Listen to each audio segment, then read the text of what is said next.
Hello there, and a very good Thursday afternoon to you. Welcome along to our live broadcast. It is Thursday, August the 21st, 2025, and we're back. We're live here on Global Irish Radio. It's the Irish Daily Crack with you from 3 to 4 now. After a little short hiatus, missing in action for a few days thanks to the dreaded COVID.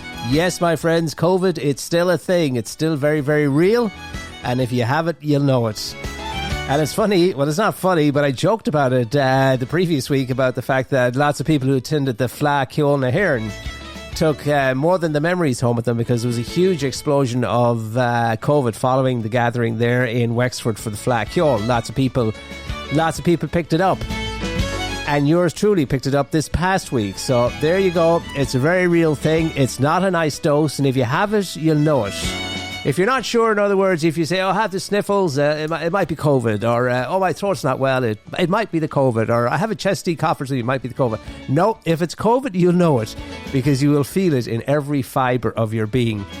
Nasty, nasty old stuff. And it's too bad, I don't go anywhere. So it's amazing that the only place I went to was actually to Mass and to Tesco.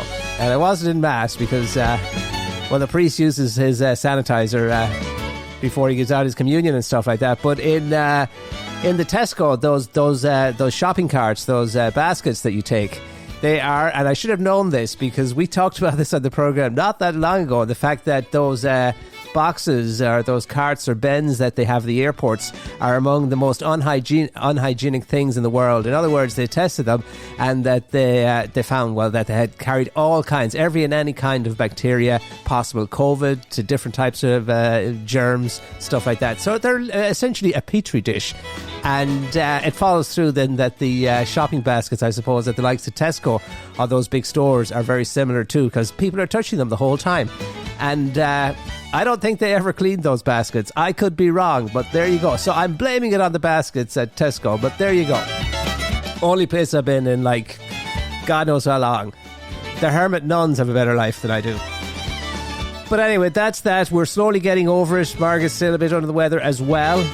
And but it's great to be back with you here on the Irish Daily Crack here on Global Irish Radio. The little programme that we do each day between 3 to 4, most days, when we make it and when we are in our health and stuff like that. So good to be back with you, and we're here for the hour, and there's so much to catch up on, so much to talk about this Thursday.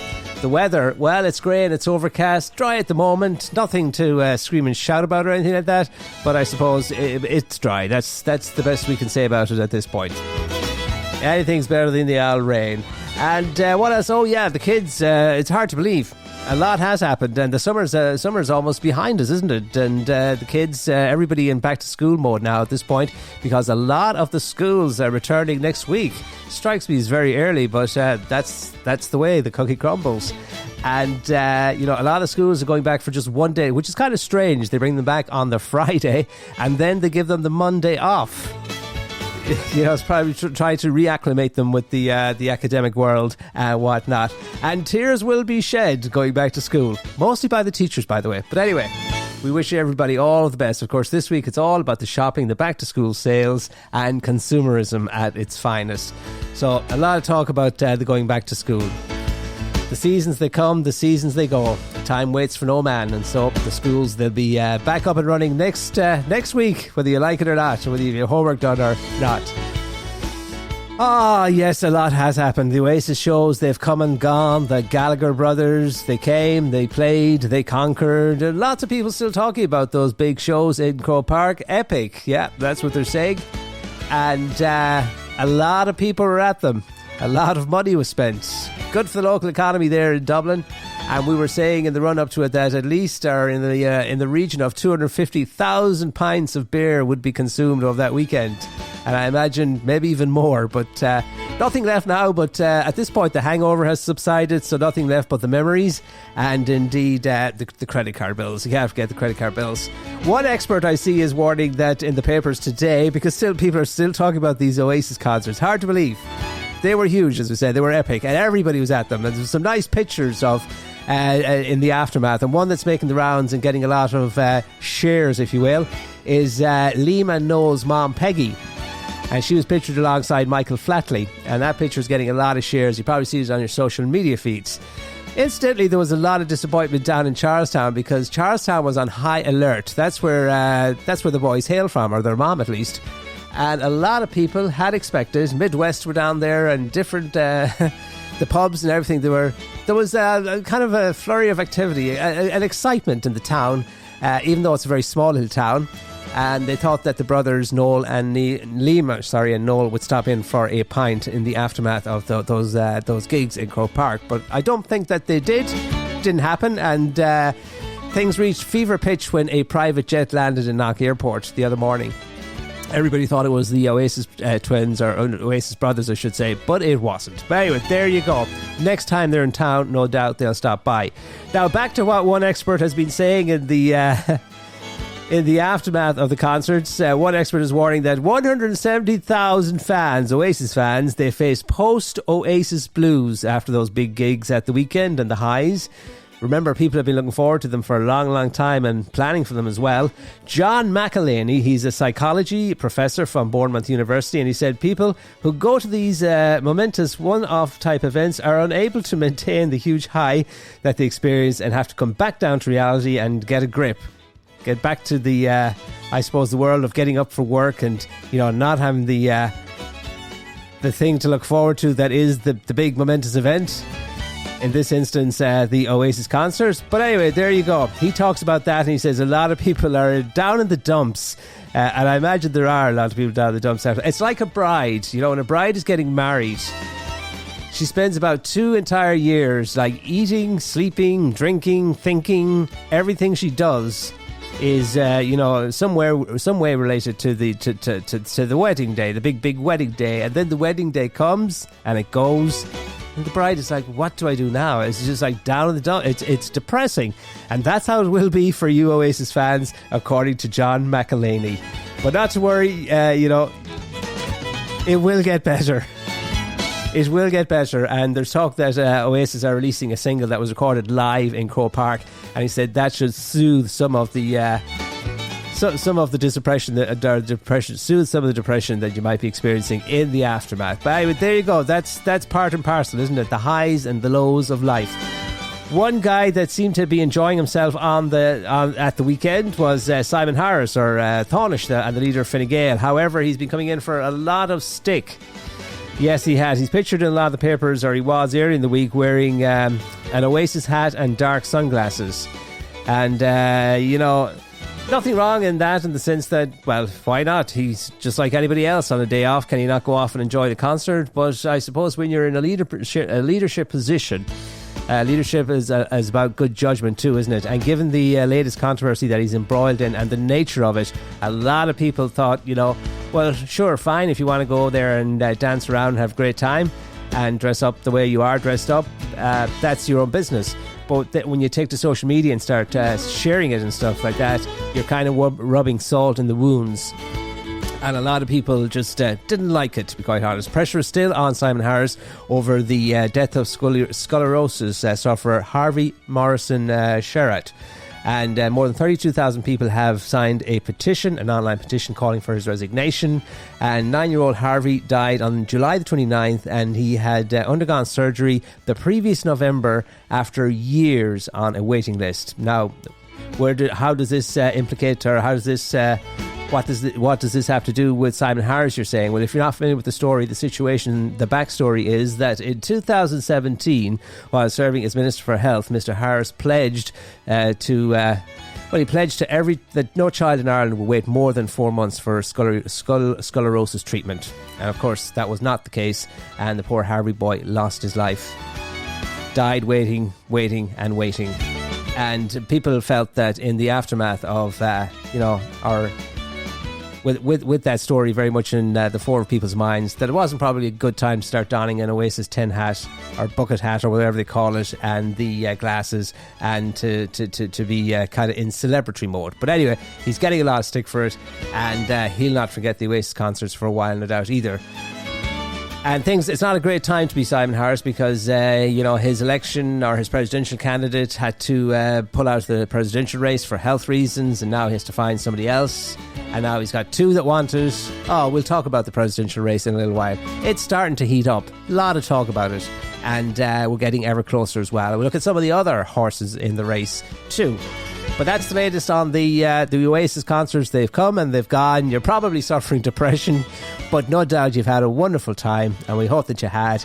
And lots of people came out. 170,000 people enjoyed the shows there in Croke Park at the weekend. And the weather, Mother Nature, for a change, cooperated, and everything was picture perfect. Let's put it that way. This weekend, lots happening as well, and in Croker, it is Robbie Williams. He will be there, and no doubt he'll have a full house as well, and more pints of beer will be consumed. Lots and lots of pints of beer will be consumed to quench that Robbie Williams thirst. Great music on the way to Croke Park at the weekend. And American college football is coming to Lansdowne Road or to the Aviva Stadium as well, so that's always a huge weekend in Dublin. So lots to look forward to. We're still not out of the summer season yet. And then right at the end of this month is another epic event that takes place every year, and that is the Electric Picnic. So that's kind of like when you have the Electric Picnic, you know it's autumn, winter, full steam ahead. But anyway, the Gardaí, with regards to Electric Picnic, there is a scam probe taking place now, because Gardaí are, they're probing allegations that a well-known influencer is scamming people out of Electric Picnic tickets, and a lot on that story in a lot of the papers today. The alleged influencer, the alleged scammer, she offered 2 tickets for sale, and apparently she's been selling 2 tickets to a lot of people, and a lot of people have been done out of money. So she is being investigated. You'll find out all about that, and you'll see it online and stuff like that. I wouldn't follow her if I were you. She's a bad influencer. There are good influencers and there's bad influencers.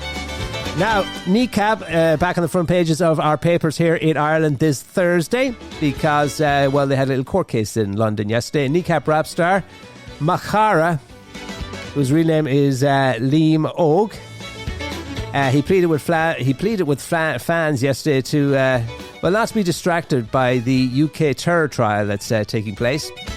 A support rally. A lot of people gathered outside the court there in London yesterday. In fact, it was kind of like quite a carnival atmosphere, a festive atmosphere, and there was live music as well, and crowds of people there to support Liam Ogue. As we say, he's up on terrorism charges because of, I suppose, his antics with regards to the Palestinian conflict, and he was alleged to have a Hamas flag or something of that nature. But as Liam Ogue says, a distraction. His intention is in the right his intentions are in the right place, and a lot of people back him, and the fact that he is highlighting the plight of the Palestinians. But for his troubles, he's as you say, in a spot of hot water. And yesterday a support rally was held for him at different places here in Ireland as well, but also out to the courthouse in London, and the lawyer or the barrister trying to get him off on a technicality. The judge, I believe, postponed or adjourned the case. Is that the word we're looking for? Adjourned the case. So more to come on that one. But as Liam Ogue says, merely a distraction. Focus on the plight of the Palestinians and not to worry about him. So there you go. A lot of support for the Kneecap, though, in that particular court case. Right. Last we were talking, we were wondering who the next Rose Tralee. Now we know who the Rose Tralee. We watched it. When you're stuck at home with COVID, there's not a whole lot to do but watch television. And we watched the Rose Tralee on Monday and Tuesday night of this week, and we have a brand new rose for the lovely county of Laois. Rose Tralee winner Caitlin Cummins. That's her name, yes. And she said winning the title means more to her than getting to wear the tiara. And that's because last year the festival bosses for some reason decided not to present a tiara to the winner. So she wasn't too perturbed by that. She's an electrician, lovely girl, pretty girl. Never seen the look of shock or a girl so shocked as she was when she was announced as the winner. She was not expecting to be the anointed one, but turns out she was. A lovely show, long show, 2 nights of television, over 500,000 tuned in both nights, and she was presented with her sash by last year's winner, Keely O'Grady, who was the New Zealand Rose at the time. Well, is the New Zealand Rose, last year's winner. And so there you go. Well done to the Laois Rose this year. Caitlin Cummins, and an electrician, an apprentice electrician. So kind of unusual in that sense. A lot of them are psychologists or clinical this or clinical that or highfalutin job titles or aspirations and stuff like that. She was very much a lone girl in electrician in the world of electrician, an apprentice electrician. That's what I'm trying to say. And the only girl in the class, so in a world dominated by males. And that's what the Rose of Tralee is oftentimes about. There are often undercurrents of social commentary, isn't there? And some liminal messaging like that. So she kind of like probably got a pat on the back for making waves in a world that is very much oftentimes dominated by the male of the species. The Rose of Tralee, they love that stuff. So there you go. Anyway, well done to her, and she gets 25,000 travel bursary or something like that. She gets to use the car for a year. She gets to get her hair done for free for a year. She gets to stay in a hotel. There's lots of perks and good things, and she'll have a great year of appearing at doing publicity work and stuff like that. So we wish her all the best. That's the brand new 2025 International Rose of Tralee. And as I say, Caitlin Cummins is her name. And I thought, just looking at the show itself this year, I thought Catherine Thomas, who is Daithí O'Shea's co-presenter, looked absolutely amazing, particularly on night one. She was dressed in a beautiful gown and kind of pinkish, and I would nearly have put the sash on her myself that night. But anyway, and then she showed up in black on the second night. I thought colour suited her better, but overall I thought she and Davy did a fantastic job presenting the Rose of Tralee. It's a difficult gig to do, and not all of the jokes landed all of the time. There were definitely some cringe-worthy moments. I'll tell you who I'd love to see presenting the Rose of Tralee, who I think has the absolute perfect personality for the gig and can kind of just like make every situation okay in live television.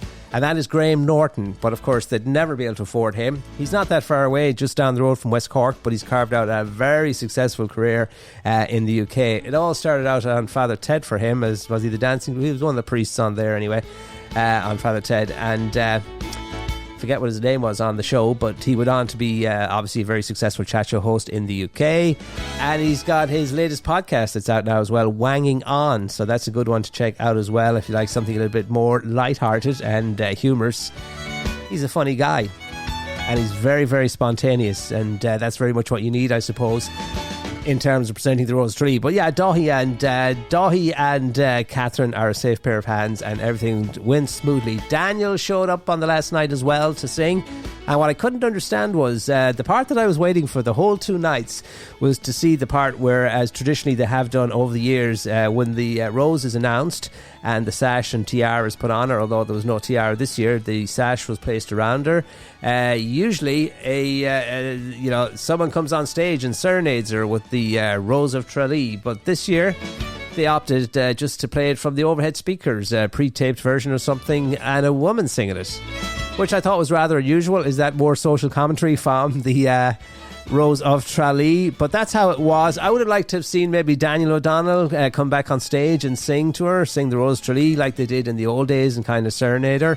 But maybe that's considered sexist these days. Who knows? And a lot of women in particular, they stick their nose up at the Rose of Tralee, and they think it's they think it's offensive to women in some regards. It's comical to hear some of the feminists coming out talking about it. Instead of embracing it for what it is, it's a nice television event. It's a nice event that, as one of the Roses said, that lifts the women up. And, that's what it is. It's look at the positive. And I think it's a wonderful event in terms of bringing together the global Irish, the diaspora and stuff like that. Many people try to, I suppose, replicate what the Rose of Tralee Committee have done, and they've been doing so successfully for so many years, outreach to the Irish diaspora and the global Irish community. And this is one event that very much does that. It unites people and brings together right across the global Irish community. And for that, I think the Rose of Tralee, they should be applauded. And the folks down in Kerry do a wonderful job doing it. And it is interesting television. It is fun television to watch on a Monday or Tuesday night when what else would be on there except some depressing news programme. So long may it continue, and we say it's a nice, it is cringeworthy at times, but on balance and in the whole, I think it's a nice TV event, and it's a successful event, and the Kerry folk really, they come up with something very special there, and it continues to resonate, and we see it in the TV viewership figures as well. So it's still relevant today, and they have adapted, they have changed over the times. nowadays you can have a baby and still be the Rose Tralee. Well, some of the roses have kids, in fact, already. So they've kind of changed with the times as well. And change, as Spock once said, is the essential process of all existence. So I would say the Rose Tralee continues to grow and be relevant because they change and they adapt and they read the crowd, if you will, and they do so successfully. And oftentimes the rose pick reflects what's going on in wider society. If you look at the undercurrent or the subliminal stuff that's going on behind the scenes. So there you go. A lovely girls competition with a lot of lovely ladies, and we're looking forward already to next year. Right. What else have we got for you, friends? We're live here on Global Irish Radio. Sean G is my name. This programme, the Daily Crack, we do each day to bring you up to speed on all that's happening in the world. And we want to send out best wishes to Mary Ellen Fitzpatrick in Philadelphia. Big week for you out there, Mary Ellen. We hope you're doing well and on the mend now. And it's great to hear from you.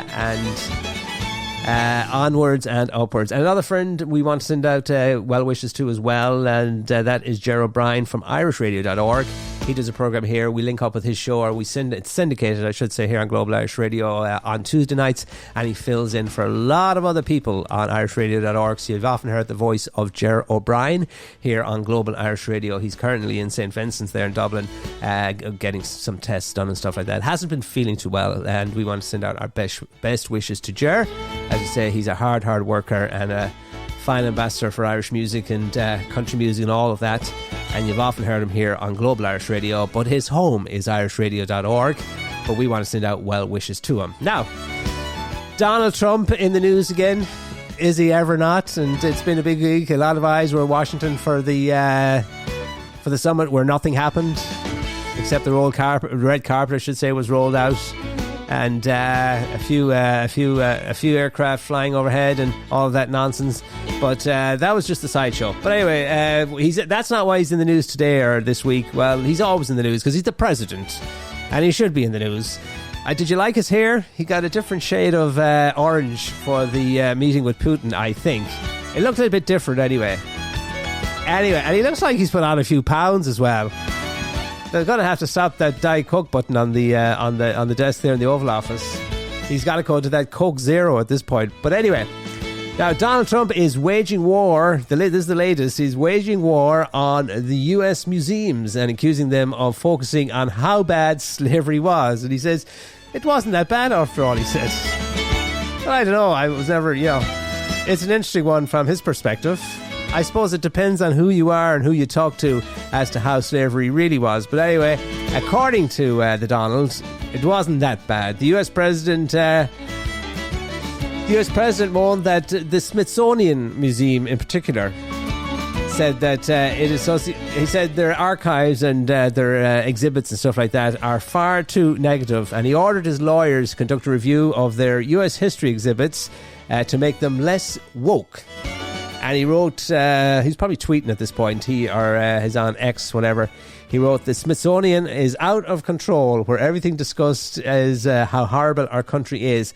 And I think he's quoted elsewhere saying that he wants the museums to focus more on the future rather than the history and our past, particularly the past that might be not so pleasant, if you will. Things like slavery, that kind of stuff. So he wants to get away from all that stuff. And he wants to look forward. And he wants to be more about the future. Museums. So there you go. Reinventing the notion of, or the idea of museum. That's the Donald. He never ceases to amaze. In other Epstein distractions, Prince Andrew has been told to brace himself as explosive files on his former paedophile pal Jeffrey Epstein are set to be made public within days. The British royal could find his name on official US records being released by Congress. But anyway, I kind of tune out when I hear him, but I've recently been seeing a lot of stories involving Andrew where he seems to be very, like a bear with his, he's just like a bag of cats and he's just like treating his staff like garbage, and he's just like a very angry person at the moment. So whatever's going on in his world, we know it's obviously somehow related to the Epstein story. and all of that, and he hasn't been able to travel to America because he's afraid he's going to be lifted up by the FBI. But the latest is he's been told to brace himself for more files that may be released in coming days, and he's obviously beside himself, which is why he's treating his staff very, very poorly. There's a lot of stories of things and ways, demeaning things that he's been doing to his staff. As to why he even has a staff still, that's beyond me. What does he do? What does he need a staff? That's a question for the British taxpayer. But anyway, there you go. He's fairly miserable, I think it's fair to say, these days. But anyway, all of his own making. Self-inflicted misery is the best way to sum that one up, I think. And we often hear the term payback is a bitch. Well, Brian Glenn found that out the hard way this week. And it couldn't happen to a nicer guy. And who's Brian Glenn, you'll probably say? Well, he's the Real America's voice correspondent. He's one of the reporters, or the so-called reporters, that hang out in the Oval Office and asks the questions that Trump wants to be asked, the ones that Trump likes to be asked, usually ones that involve stroking Trump's ego and stuff like that.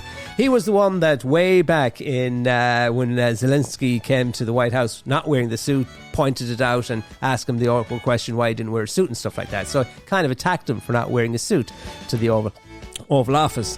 And of course, it was, much music to Trump's ear, because that's what, they kind of ridiculed Zelensky at the time for that. But there was a lovely, lovely moment, and forget about all the encounters with Putin and all that nonsense. The best moment of the week happened when Brian Glenn mentioned to Zelensky that, oh, you're wearing a suit this time, and how good he looked. And Zelensky, without missing a beat, served it right back at him, and he said, yes, I changed my suit, but you're still wearing the same one. It was classic stuff, and loved that moment, and a little bit humiliating for Brian Glenn. So there you go. As I say, payback can be a bitch. Friends, we're live here on Global Irish Radio. We hope you're well, and one group of people that's probably, I don't know if they're well, they're happy at the moment. At first it looked like they had won the lottery, but it turns out, well, it was the next best thing. They just bought their own pub. We're talking about pint-loving heroes, as they have been described in the Irish Daily Star and in a lot of the papers this week. A bunch of people from a little village in Limerick, they bought the local pub. 26 of them in total, 25 men and 1 woman. They purchased a Hearns bar in Limerick, and it was on the market for 300,000. So they ponied up all of their savings, not all of their savings. 26 into 300,000, it's not a whole lot. Fergus could calculate that off the top of his head, probably about 12,000-15,000 a person, I'm not sure.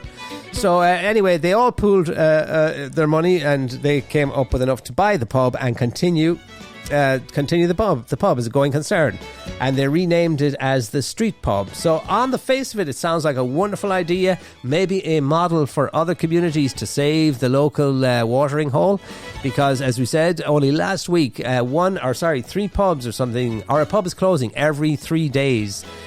That's how fast the demise of the Irish pub is. So as we say, in this little village, Kilteely, in Limerick, they got together and they saved the pub by 26 of them putting together money into the kitty and buying the pub.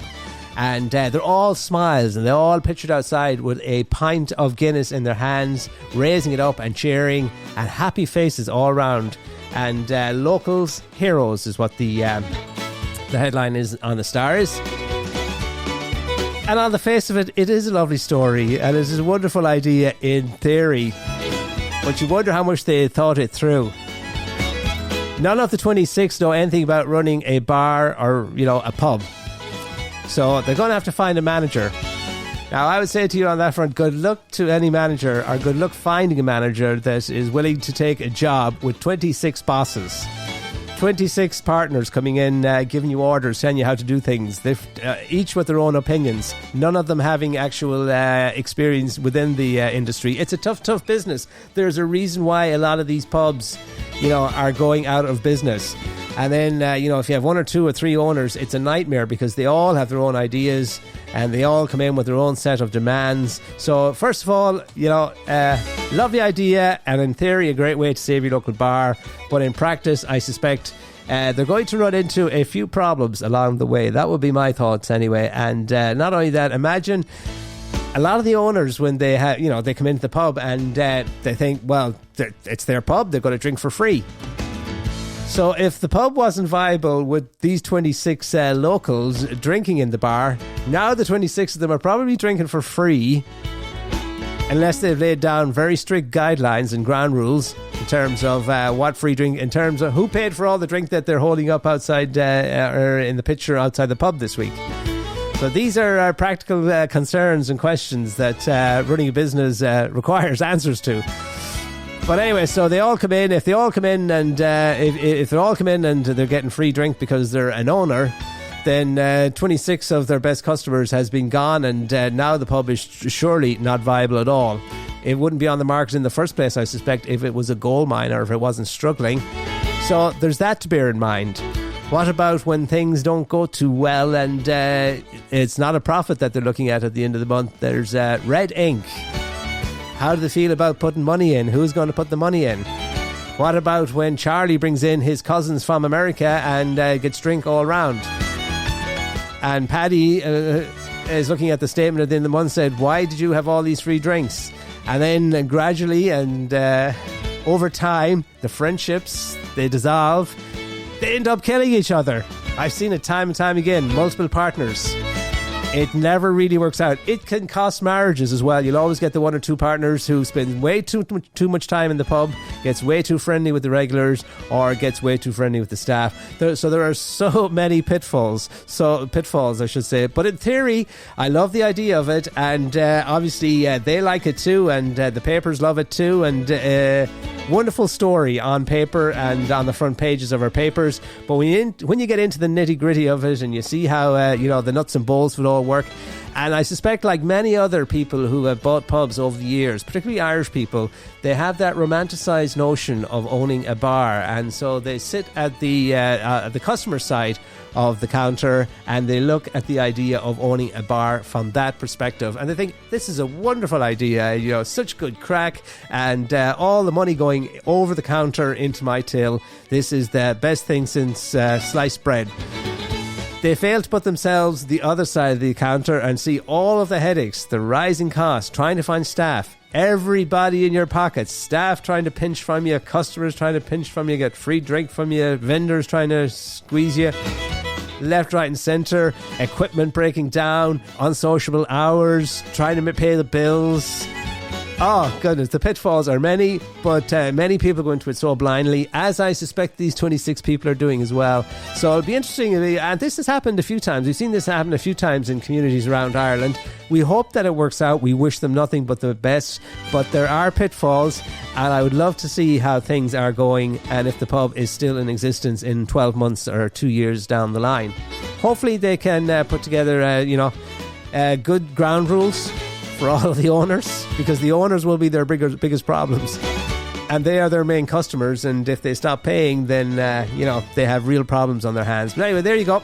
That's a story that got a fair amount of attention here in this country this week, and because they bought the pub, they saved the pub at a time when pubs are dying all over the country, and they say, and rightfully so, I suppose, they say that it could be a model for other communities, but you would have to have very, very, very good structures in place. Friends, we're live, studio at gir.ie. If you ever feel the need to get in touch with us, we are the Irish Diaspora Station, and this, the Daily Crack programme, and you can get all previous episodes at the dailycrack.com, and we play music, so if there's something you want to hear, let us know, and we'll start out now with the tune. Put 20 pence into the jukebox here, see what we got going for you, and still lots to come. We'll talk a little bit about the US president, not the US presidential election. How about the Irish presidential election? I'd say it's heating up now, and all the latest on that and some of the other stories that you might have missed over the past few days. Let's start out with Celtic Thunder, Colm Keegan on lead vocals, and it's the Black Velvet Band. Dedicate this one to you, Mary Ellen. One of your favourites. In a neat little town they call Belfast, apprentice to trade I was bound.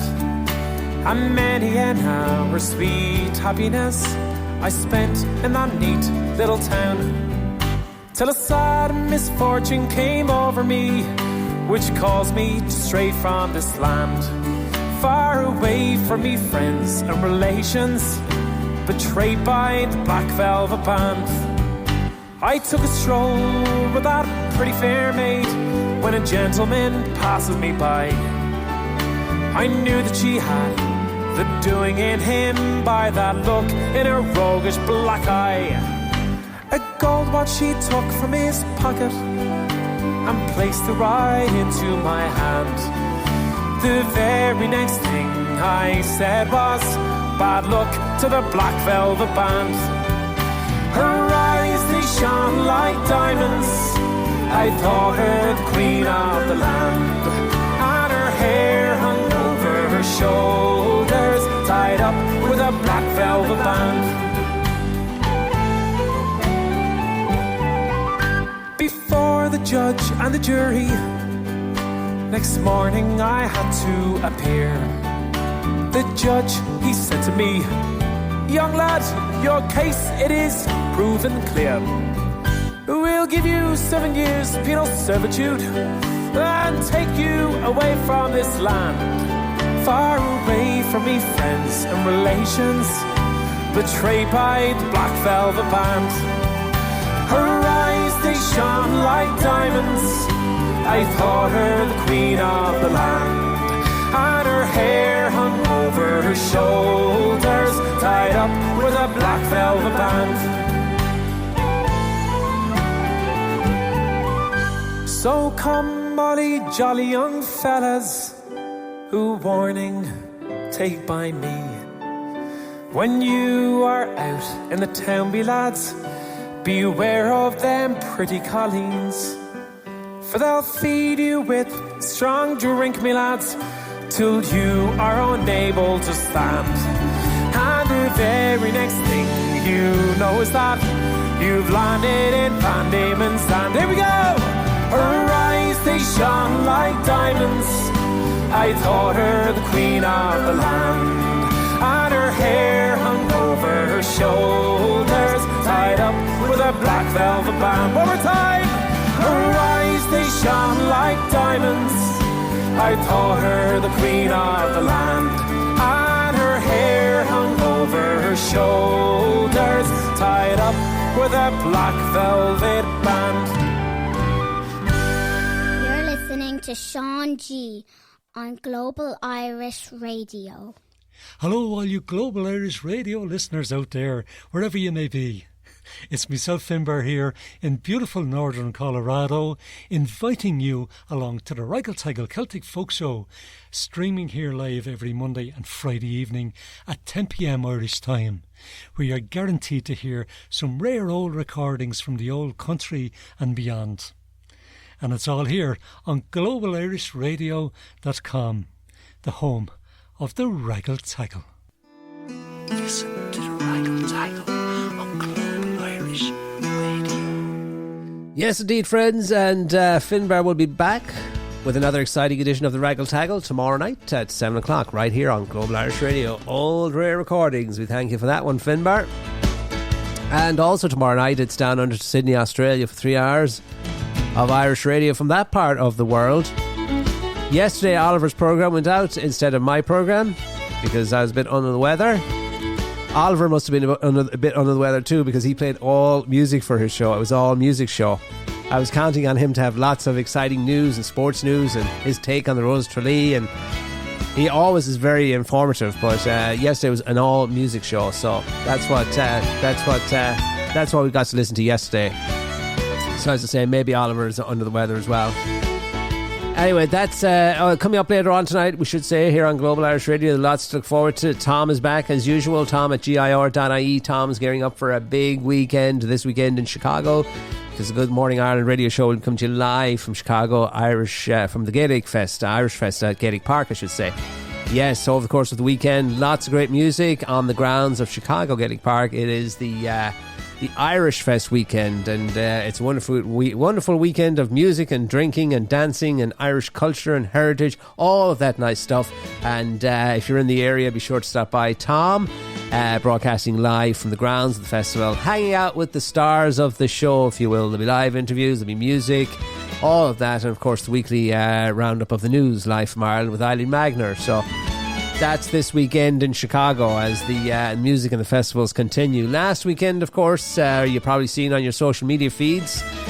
And if you're out in Chicago or anywhere in the Midwest, you may have even trekked over to Milwaukee for the annual Milwaukee Irish Fest, which is back up and running. And, well, it never really stopped, except maybe did it stop for the year of COVID? But anyway, there you go. They had a great weekend. Lots of people were in attendance. And I see the Mayo Association had a big presence there this year. Ruth was up there, the president of the Mayo Association out there in Chicago. And lots of social media stuff happening there as well, and lots of great bands as well. And I think very clever of Gaelic Park to move their Irish Fest from the Memorial Day weekend to this weekend in August. Memorial Day weekend was cursed because it always downpoured, didn't it? Either that or it was like so hot you couldn't go out in the sun. But this is good timing, and they pick up some of the great bands on the back of the Milwaukee Irish Fest as well. So it's a win-win situation and great for festival goers and the like. So that's happening in Chicago this weekend.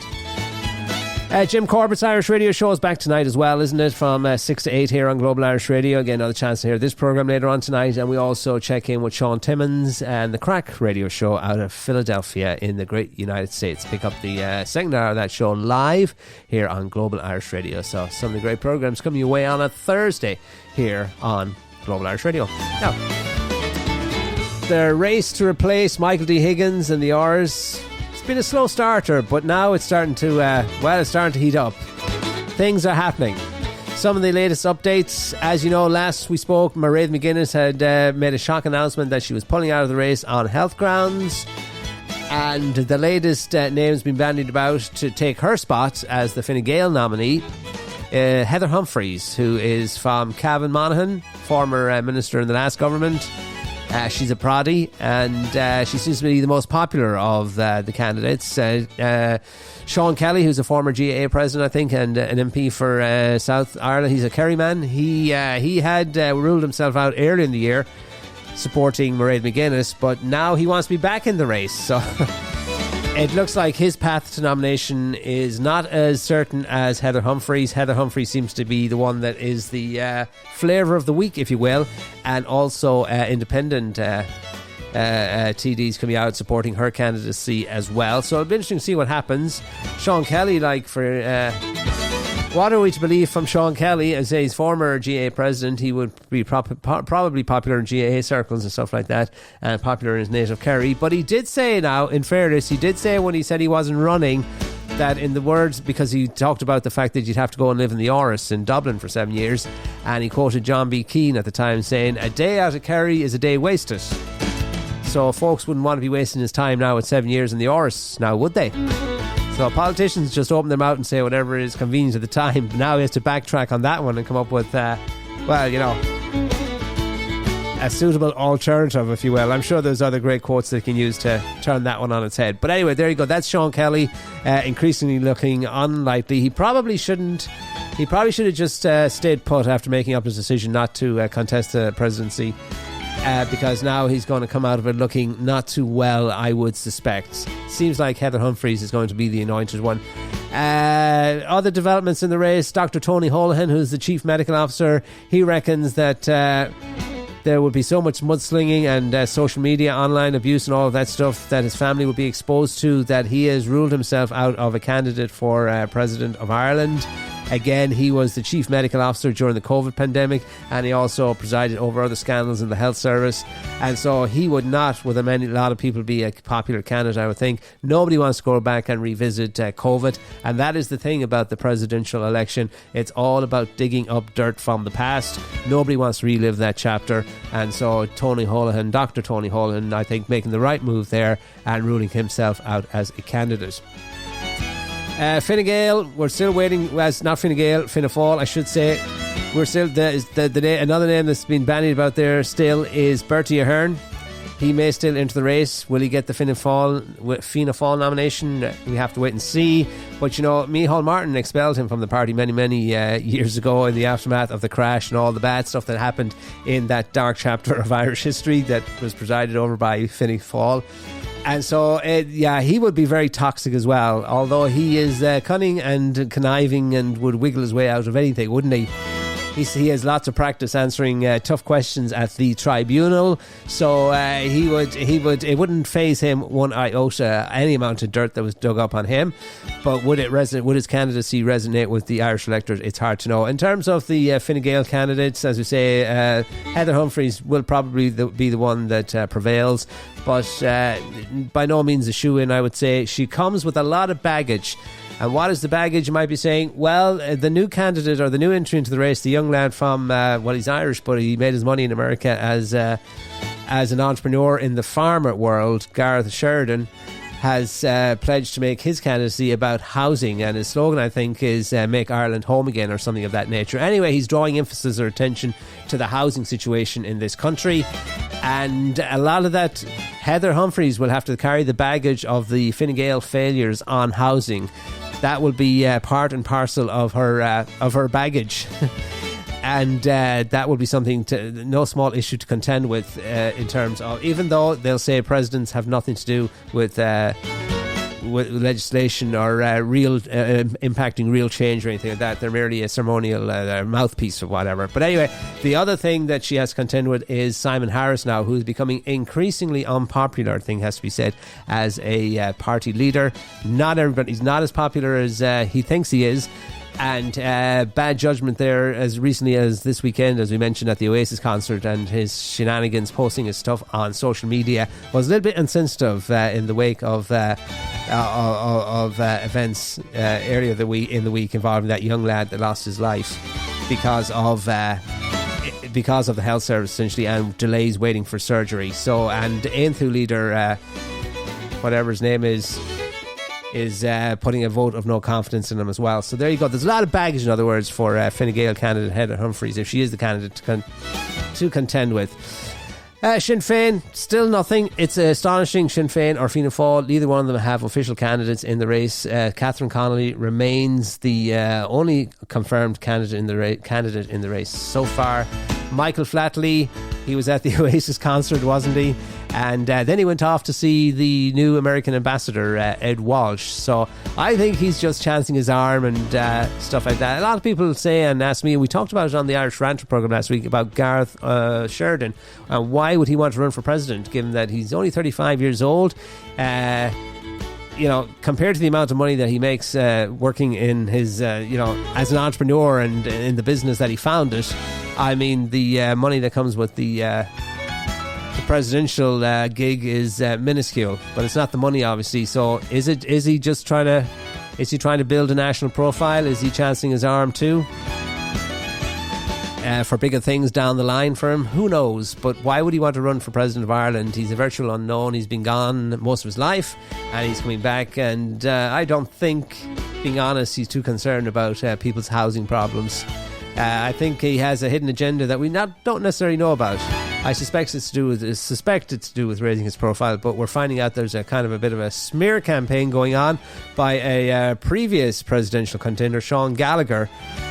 Gareth Sheridan accused him, or people linked to him, accused them essentially of saying that they're trying to bring his character down. Sean Gallagher, for his part, said he'll reflect on the allegations and he'll have something to say on that later. So something going on there that we don't know a whole lot about.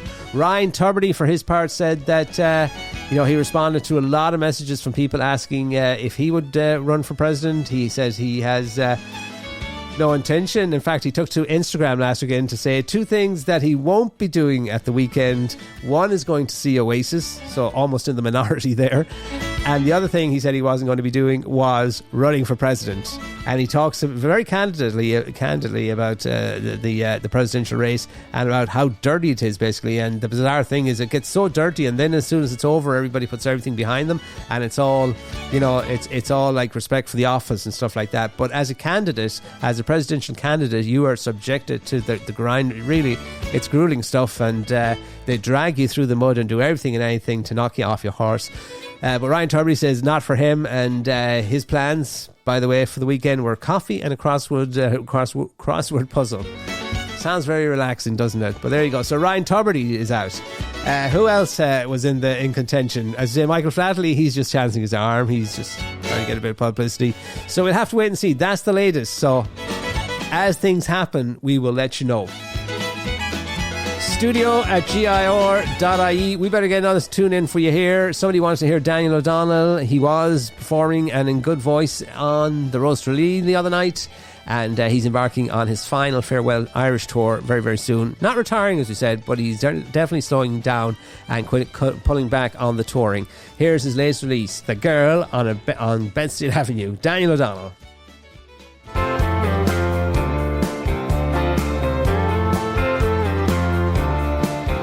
There's a boy who lives on the second floor. His world is a small bedroom. Ain't modern or chic, he just pays by the week, hoping to get out soon.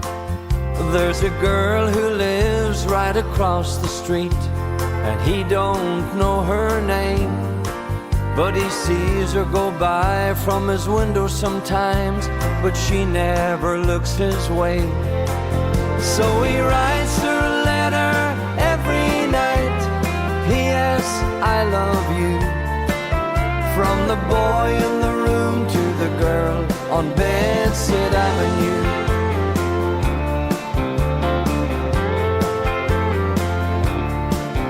There's a new girl down from a northern town, and it feels like a world away.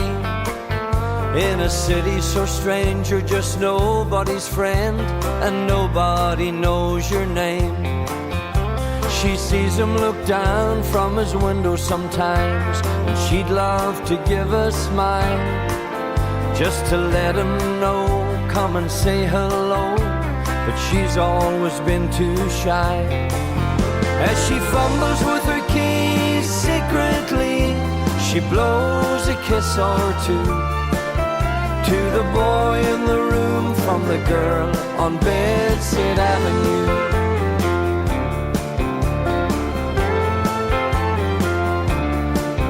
There's a boy who lived on the second floor.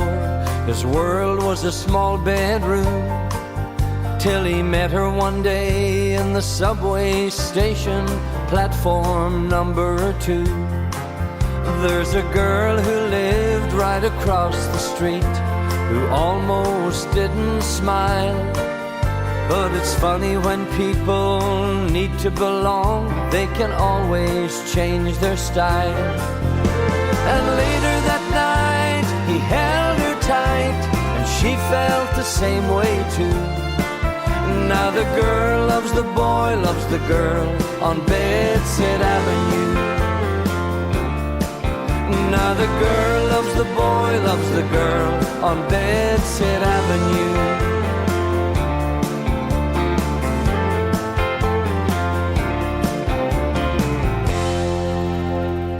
Global Irish Radio is excited to partner with 950 WROL AM, the Spirit of Boston, to bring you portions of the Irish Hit Parade, providing the soundtrack to your weekend. Join Paul Sullivan on Saturdays 3 to 7 p.m. Irish time and famous Seamus Mulligan on Sundays 7 to 10 p.m. for a feast of Irish music. Streaming live from Boston right here on globalirishradio.com. Good deeds are great things, and a single good deed can grow into a forest of kindness. At treedeeds.com, you can dedicate a tree in someone's honour and make a lasting impact on the planet. Each tree is deeded and comes with a personalised certificate, perfect for birthdays, holidays, memorials, or just because. Celebrate life, give back to nature, and leave a legacy that grows. Visit treedeeds.com today. That's treedeeds.com. Rooted in Ireland, gifted worldwide. Yes, indeed, friends, treedeeds.com for all your gifting requirements. Sustainable gifts. The gift that keeps on growing. So there you go, friends. We're live here in Global Irish Radio for another few minutes. The Daily Crack. House prices here in Ireland continue to rise. Yep, they've increased by 7.8% in the 12 months up to June. That's according to new figures. A little bit higher in the capital. A little bit lower in the capital, a little higher else around the country. So 6.6, I think, in Dublin and 8.8 around the country. But overall, an increase there about 7.8%. And so the bubble continues. A bit of a showdown, I think, here in the west of Ireland. A local connection to this story. Castlebar and residents and businesses, owners, people of that nature, concerned citizens, if you will. Residents and business owners in Castlebar are voicing strong opposition to the controversial Misha Era Festival, which looks set to take place at a hotel this weekend. We've done our research. It looks like the Welcome Inn Hotel in Castlebar, which is now pretty much a rundown, irrelevant hotel. But back in the day was, obviously they need the business pretty badly. But back in the day, they were probably one of the flagship hotels in the town. Not so much these days, pretty much run down, lacking in investment, and it's a bit of a shack. But anyway, they look like they will be the venue for this Misha Era Festival, which is scheduled to take place at the hotel at the weekend. The event now, you may have a lot. There was a lot of talk about it on Facebook a few weeks back, and in fact, Fergus had sent us a little piece on it that we didn't get to mention at the time. But the event was initially set to take place on August the 23rd at the Mayflower Community Centre in Drumshambo, County Leitrim, featuring live music, talks and a workshop celebrating Irish culture, heritage and shared values. One panel discussion, Echoes of Era, learning from Ireland's past to shape a future. Writer John Waters, yeah, so a lot of right-wing lads in attendance on that one. And earlier, the community centre had said they were washing their hands of it and said that the terms and conditions weren't being complied with by Misha Era and whatnot, and so they offloaded the event. But it turns out it actually followed a letter that was signed by around 600 artists, including the likes of Fontaines DC, Stephen Ray, Christy Moore, Kneecap, and different people like that, urging them not to host the event. And there you go. The latest is that it looks like they've moved from Drumshambo to Castlebar and the Welcome Inn, and now the Welcome Inn under pressure not to host the event this coming weekend. So we'll have to wait and see what happens on that front. Lots of other stories that we won't get around to on the programme today, but we will hopefully be back tomorrow on the subject of the Rose of Tralee. Fergus also sent us a note saying Laois anti-establishment candidate won, an apprentice electrician, the only woman in her class of electricians. She chose not to go to university, and by so doing so proved to be different. But anyway, he says this year's bright spark Rose Tralee lit up the dome with her smile and was noticeably shocked electrician when she was announced the winner. There you go. Some thoughts on this year's Rose of Tralee. If you want to get in on the action, if you'd like to share your thoughts or have a story you'd like to tell us, a piece of music you'd like to hear, studio at somebody's doing it already, studio at gir.ie, and we'd be delighted to do all of that for you. That's pretty much a lot, though, I think, for today. We are clean out of time. Studio at gir.ie, though, is the address, and globalarishradio.com or gir.ie. Find out all about us there. Check out the schedule. We're the Irish Diaspora Station, bringing Irish radio programs from Ireland and Irish communities all around the world. We are the Rose of Tralee of radio stations. Yes, we are. We've got our finger on the pulse of the Irish diaspora and of Ireland as well. So there you go. Take us with you wherever you go. And just before we go, our quote of the day today. Yes, we have a quote.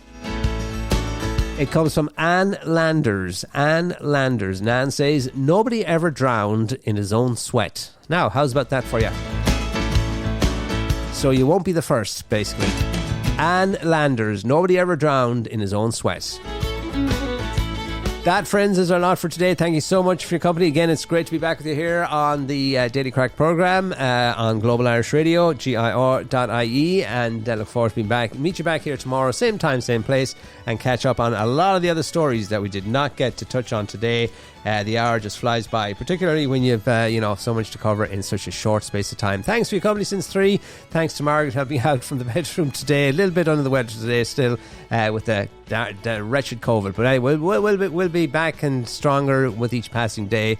We'll leave you with the music of Declan Nerney and Pat Murphy's Meadow. See you tomorrow at 3.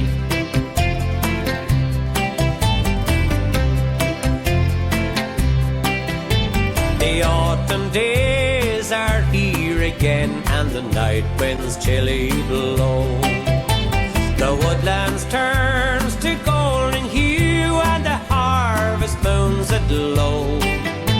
I dreamed again of days long past, to come no more I know. When I mowed Pat Murphy meadow in the sunny long ago.